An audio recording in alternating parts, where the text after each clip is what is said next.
안녕하세요. 여러분의 하나뿐인 변호사 하나변호사입니다. 제가 얼마 전에 영상을 올렸었는데요. 제가 댓글로는 개인적인 사연에 대해서 다 상담을 해드리기가 어려워서 상담 받고자 하는 사연을 메일로 보내주시면 제가 그 중에 많은 사람들한테 도움이 될 만한 내용 선정해서 말씀드리겠다고 한 적이 있었어요.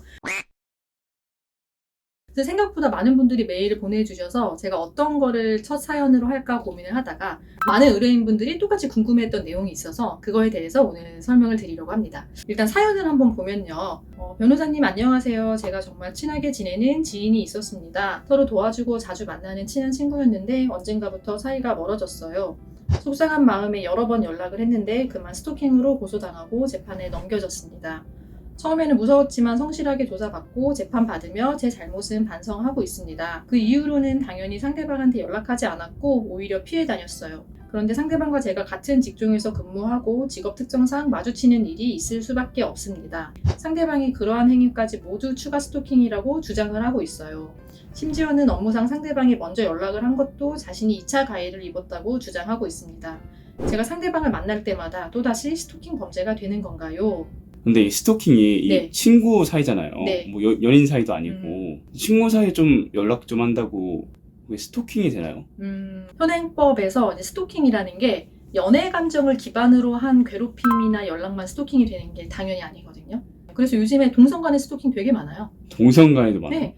정당하게 연락할 사유가 없는데 내가 상대방 의사에 반해서 지속적 반복적으로 계속 연락하면 그게 스토킹인 거라서 오히려 이제 좋아하는 관계가 아니라 너무 싫어하는 관계 있잖아요. 너무 싫어하는 관계에서 계속 연락해가지고 이제 그게 스토킹이 되거나 연애 감정이랑 상관없이 내가 상대방 의사에 반해서 정당하지 않게 연락을 자주 하고 뭐 찾아가고 이러면 스토킹이 될 수 있어요. 상담 보내주신 이 분의 이야기를 들어보면은 일단 처음에 스토킹으로 고소당한 거에 대해서는 이미 재판을 받고 계시고 그런데 이제 문제가 그 이후에 내가 불가피하게 이 사람이랑 마주칠 때마다 내가 범죄가 되느냐 이걸 물어보셨는데 내가 고의적으로 그 사람을 찾아간 게 아니라 우연히 마주쳤다. 이게 스토킹이 된다고 볼 수는 없죠. 왜냐면 스토킹은 과실범죄가 아니거든요. 고의범이에요. 그래서 내가 상대방을 스토킹을 하려는 고의를 가지고 한 행위만 스토킹으로 처벌할 수가 있어서 내가 그냥 우연히 마주친 거 아니면은 실수로 어쩔 수 없이 뭐 불가피하게 어떤 발생한 사건들에 대해서는 스토킹으로는 처벌받지 않아요. 근데 이거를 빌미로 삼아서 마치 내가 업무상 연락하는 것처럼 하면서 필요 없는 연락까지 하거나 아니면 마주치지 않아도 될 곳에 내가 일부러 찾아가거나 이런 식으로 해서 악용하는 경우에는 스토킹이 될 수 있죠.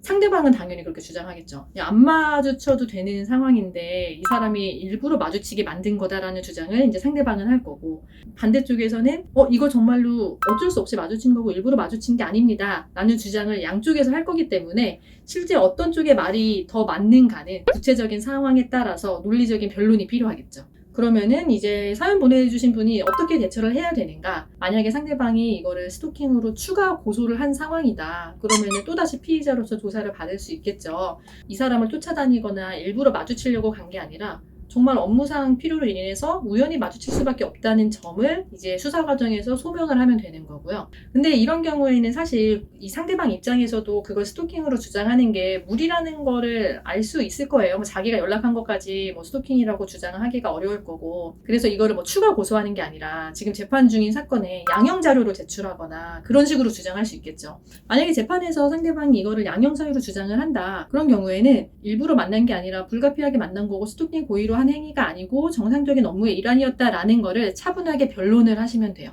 서면 같은 걸로 제출을 하고 상대방이 제출한 양형 자료에 우리도 똑같이 서면으로 변론을 하면 되는 거죠. 그러면 네. 이게 스토킹으로 네. 뭐 처벌까지 다 받고 나면 끝이잖아요. 네. 그게 다 끝나고 나서 네. 연락을 하면은 그게 스토킹이 되나요?